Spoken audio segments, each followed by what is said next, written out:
A administração nesse âmbito, ela busca hoje, nós temos uma demanda, ok, mas eu preciso de uma solução.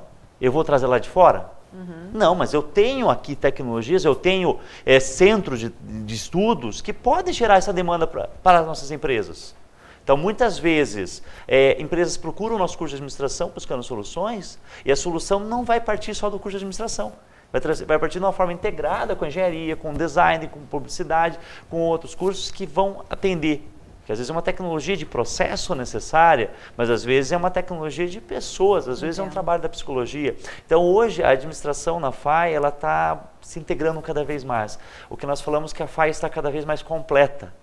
Então muitas vezes vem uma demanda, nós percebemos uma demanda do mercado para uma ação em administração, mas para ela ser efetiva e que possa hoje concorrer, que essa empresa possa concorrer com o mercado exterior, principalmente de países desenvolvidos, que ela venha de uma forma integrada. Então que nós usamos os recursos tecnológicos humanos de toda a FAI. Então a administração hoje ela está articulando, né, e se conectando com esses outros cursos e não concorrendo com eles. E sim buscando gerar soluções que realmente gerem diferenciais para as empresas. Seria a troca de conhecimentos e saberes que ocorre dentro da própria graduação e pós-graduação, e isso é aplicado como em forma de um plano de ação às organizações que buscam... A troca é a combinação. Certo. Então, hoje nós trabalhamos muito na área organizacional por projetos. Então, quando a gente trabalha por projetos, você acaba esquecendo a ideia de setores. Setor comercial, financeiro. Você tem um projeto com um objetivo. Integrado. E esse objetivo vai exigir competências distintas para atingir esse objetivo. Então, hoje é um outro ponto que nós temos trabalhado, tanto na graduação como na pós-graduação na FAI. Que os nossos alunos eles aprendam a trabalhar por projetos com equipes diferenciadas. Muito bem. Vamos deixar a nossa primeira questão norteadora, que nós vamos discutir sobre a mesma ao longo do segundo bloco. De que forma a atuação profissional de cada um dos nossos convidados, que estão presentes conosco aqui no estúdio, em suas respectivas organizações, aplica a educação e o conhecimento como fator preponderante aos resultados dos processos e do aumento da produtividade.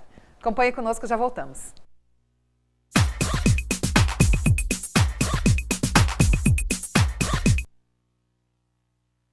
O maior patrimônio de uma nação é seu povo, e o maior patrimônio de um povo é a educação que ele recebe e que transforma em progresso. É por isso que todo educador assume um papel-chave, e ele começa não na tarefa de educar, mas sim na de aprender com os melhores profissionais, atualizando-se e fazendo uma especialização com quem há mais de um século trabalha na arte de ensinar com qualidade. FAI, porque só quem tem a maior tradição no ensino é que pode oferecer a melhor pós-graduação em educação.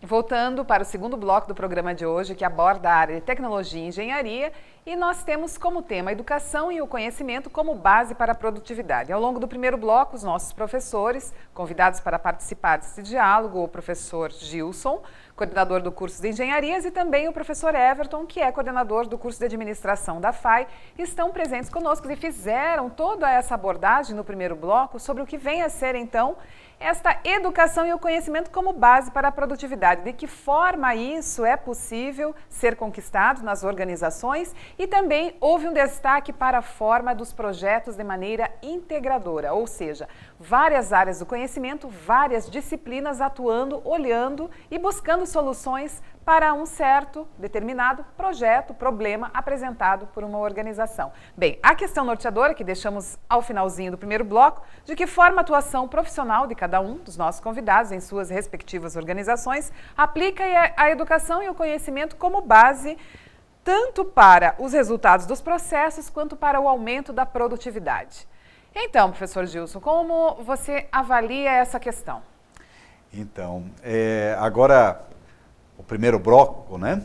Ele conceituou bem exatamente o quê. Agora, como? Vamos partir para o como, né? Certo. E aí nós vamos complementar com a atividade que podemos dizer assim, na operação, né? Na operação. Então eu vou remontar 2 experiências pessoais profissionais, tanto como superintendente do Instituto da Qualidade Automotiva, aqui na região Paraná e Santa Catarina, e como membro da Associação da Engenharia da Mobilidade, que é um organismo internacional que tem aqui o Brasil também como sede dessa atuação de uma maneira muito intensa, né? E com que preocupação primeira? De fomentar, de fato, né, a tecnologia aplicada e que leve o país, o Brasil, como o professor Everton bem colocou, no ranking daqueles que conseguem inovar, que conseguem realmente desenvolver e fabricar produtos de valor agregado, que é o nosso grande desafio. Tá? Agora, esse desafio do conhecimento aplicado. Tá? Nós também temos que ter um diagnóstico de qual é a nossa realidade, né, industrial, a nossa realidade de produção de serviços aqui da nossa região. Tá? Começando pela atividade industrial. Nós aqui, Paraná, Santa Catarina, temos uma vocação de fabricação, de manufatura. O nosso expertise em desenvolvimento de produto aqui no país está mais concentrado na região sudeste, na região da Grande São Paulo. Certo. Então vamos nos ater nesse aspecto da capacidade nossa de fabricar aqui na região. E como já foi bem colocado, os fatores tecnológicos, hoje eles são dominantemente commodities também. As máquinas, os meios de medição, né? As próprias matérias-primas. Então, nós podemos dizer que esse não é o fator diferencial na arte de bem fabricar um produto com valor agregado. A otimização, ela advirá do quê? Da capacidade das pessoas se mobilizarem para fabricar de uma maneira competitiva, produtiva. E daí que o conhecimento integrado das várias áreas do conhecimento, atuando na operação, na produção, é fundamental. E é o desafio que nós temos encontrado nas indústrias. Tá? Tanto nas grandes indústrias multinacionais também, que apesar de todo o seu expertise, elas veem nas condições culturais aqui do Brasil um cenário novo também, né? E que requer, de fato, as soluções particulares de entendimento da expectativa desse operário, dessa operária, né? De como que eles se integram nesse ambiente industrial e conseguem, do ponto de vista, com o apoio da tecnologia lá disponível, os melhores índices de produtividade. E aí, Regina, é um trabalho que não acontece num passe de mágica. Tá? Daí o que nós temos encontrado, que é a proposta também do nosso evento, no dia 28 de novembro, lá na FAI, de trazer esta problemática no sentido da busca de uma solução. Então, um cenário de aplicação. Nós vamos desenvolver, junto com uma grande indústria local, um exemplo, como o professor Everton comentou, de um projeto integrador. Então, nós sabemos que para esta área, nós vamos eleger uma área da produção, tá? Vamos identificar os atores, os operários dessa área de produção, vamos fazer, dentro de uma metodologia de pesquisa, uma análise da situação atual, vamos identificar o estágio de produtividade existente e, em cima de uma comparabilidade com aquilo que é exercido ou obtido nos países desenvolvidos, nós vamos ambicionar atingir aquele nível, conscientizando as pessoas da necessidade desse atendimento. E como fazer? Né? Através de uma qualificação, através de uma motivação e através, efetivamente, de um gerenciamento. Nós temos, para esse projeto, que nós temos muita confiança, porque já foram aplicados inúmeras vezes, que nós vamos poder atingir esses níveis comparáveis com os níveis dos países desenvolvidos, que é o que nós também abordamos no programa anterior, Regina, Sim. Onde nós vimos um gap, né? Um gap 3, 4 vezes mais elevados do que os países desenvolvidos. E nós vamos colocar como meta o mesmo do país desenvolvido. E nesta empresa montadora, tá? Eu não vou ainda falar o nome, tá? Da nossa região, nós vamos poder mostrar, como resultado de uma pesquisação, né? com fatos e dados comprovados de que a tecnologia no mesmo nível da do primeiro mundo. Nós, né, com este laboratório, qualificando todos os agentes envolvidos, nós vamos atingir esse mesmo nível. Então, professor, aí, a partir dessa análise, a partir também da colocação do processo que está sendo desenvolvido, que está sendo elaborado para aplicação, eu gostaria de destacar alguns que sempre nos chamam a atenção e também porque eles são sempre repetidos nos nossos programas, que tem relação com a inovação. Inovando, professor Everton e professor Gilson, nós teríamos um avanço nesse sentido, tanto na aplicação desses processos como o plano de ação. Por que é tão difícil para nós a inovação? Olha, Regina, na semana que passou eu estive num fórum de manufatura enxuta e, né, dentre as discussões tivemos a honra de ter a palestra com o senhor Masaki Imai. Masaki Imai é criador do Kaizen, a melhoria contínua, e foi um dos responsáveis pela implantação do sistema Toyota de produção. Sim. Que é um modelo de produção que encantou o mundo. Toyotismo. Isso, que hoje é o Lean Manufacturing, que é um modelo que todas as empresas almejam, desejam. E a gente pôde discutir, debater sobre o tema e ver que muito da inovação, né, o Sr. Masaki Imai falou, Toyota inova no produto. Processo, ele trabalha com pessoas. Ele cria um ambiente onde as pessoas aprendam a identificar problemas e resolver problemas, buscar soluções, partindo de soluções simples. Então, quando falamos de inovação, muitas vezes nós pensamos em soluções complicadas. Muitos robôs, é muito caro. Não, é uma solução simples. Nesse mesmo fórum, nós vimos um caso onde a Toyota teve um determinado problema 30 anos atrás e usou uma técnica para resolver. Um problema de mosquitos na fábrica. E tivemos a identificação de um problema atual, de montagem do veículo, uma peça. E usou os mesmos princípios para resolver.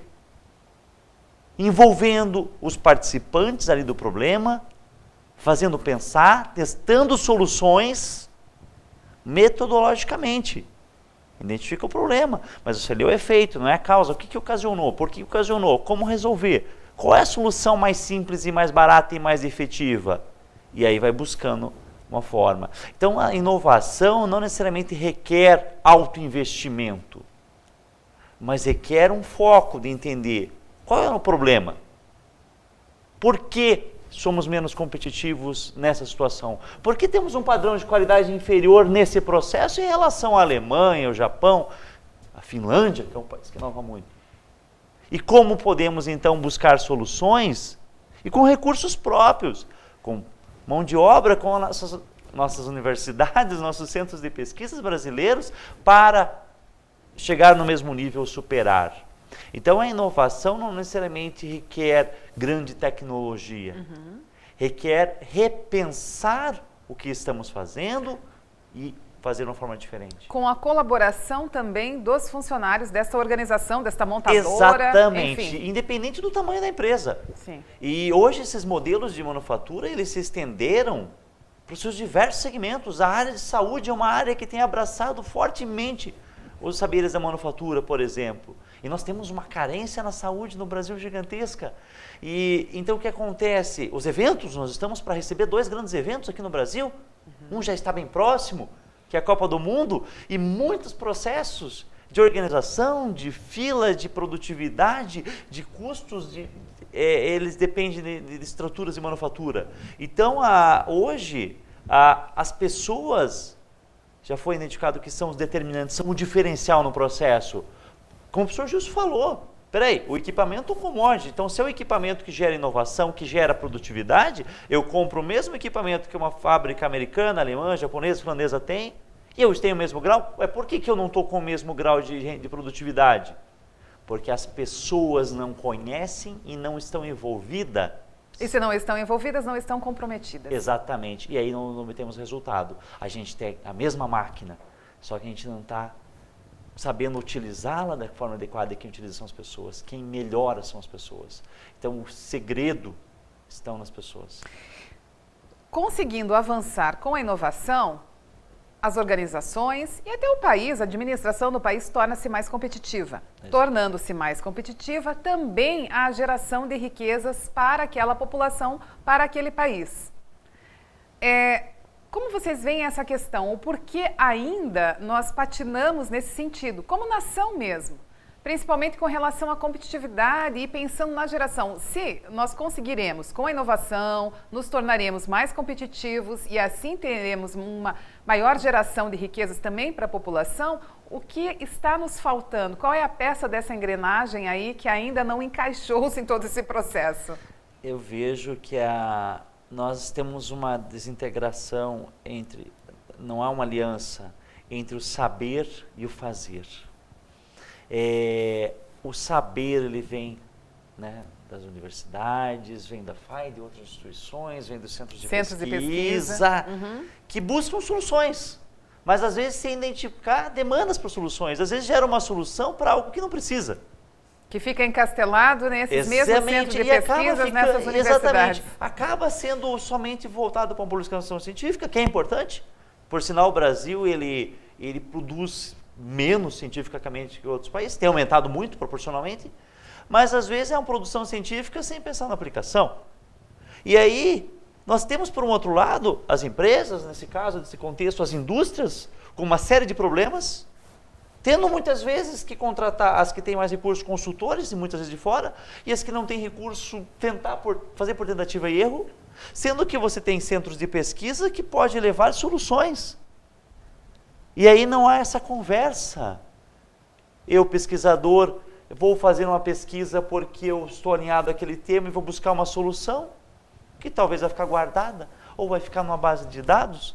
E eu, empresa, eu estou gritando, preciso ser mais competitivo, preciso não fechar. Não é nem nesse primeiro momento superar os países lá. É a minha empresa estar aberta. Só que... E gerando empregos. Exatamente, gerando emprego, aumentando a riqueza do país, aumentando a qualidade de vida do nosso povo. Só que essa fusão, ou seja, de métodos de pesquisa, de conhecimento, mas aplicado a demandas, aplicado a soluções dentro das nossas restrições de orçamento, de realidade, mas também dentro da nossa grandiosidade de recursos que nós temos no país. E principalmente o recurso humano que nós temos no país. Um recurso criativo, flexível. E aí nós podemos ser mais competitivos.